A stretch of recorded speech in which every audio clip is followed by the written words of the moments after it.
Hi, muraho. My name is Jimmy. Izina ryanjye ni Jimmy. I teach Kinyarwanda on Italki. Nigisha Kinyarwanda kuri Italki. I come from Rwanda. Nkomoka mu Rwanda. I currently live in Germany. Ubu ngubu mba mu Budage.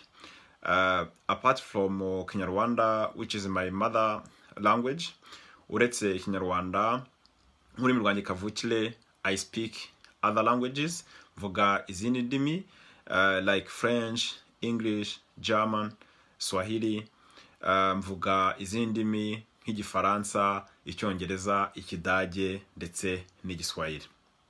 I teach all kinds of students. Nigisha abanyeshuri bose. I teach beginners, intermediate and advanced student. Nigisha abatangizi, abageze mu cyiciro cyo hagati ndetse n'abamaze kugira ubumenyi buhambaye ku rurimi rw'Ikinyarwanda. One of my teaching method, uburyo bumwe nkoresha nigisha, I use books, nkoresha ibitabo, interaction or conversation, nkoresha ibitabo ndetse no kuganira, so that my students, they can improve their speaking capacity, writing, reading and listening. Kugira ngo abanyeshuri banjye bongere ubumenyi mu kuvuga, mu kwandika, mu gusoma ndetse no kumva. I have a linguistic background. Nize cyangwa se mfite uburambe mu by'indimi. I studied languages in secondary school. Nize indimi mu mashuri yisumbuye, in university, no muri kaminuza niga indimi. Apart from learning languages, I did or I studied teaching languages.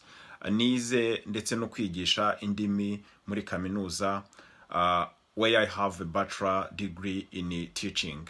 Aho mfite diplome cyangwa se impamyabumenyi yo kwigisha indimi navanye muri kaminuza.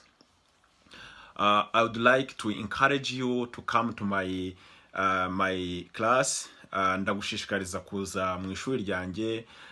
If you really want to learn Kinyarwanda, you are to the right profile.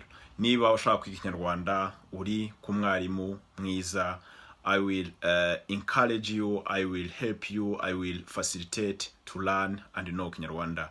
Nzagushishikariza kandi nzagufasha kumenya Kinyarwanda. So, you are welcome to my class. Thank you. Goodbye.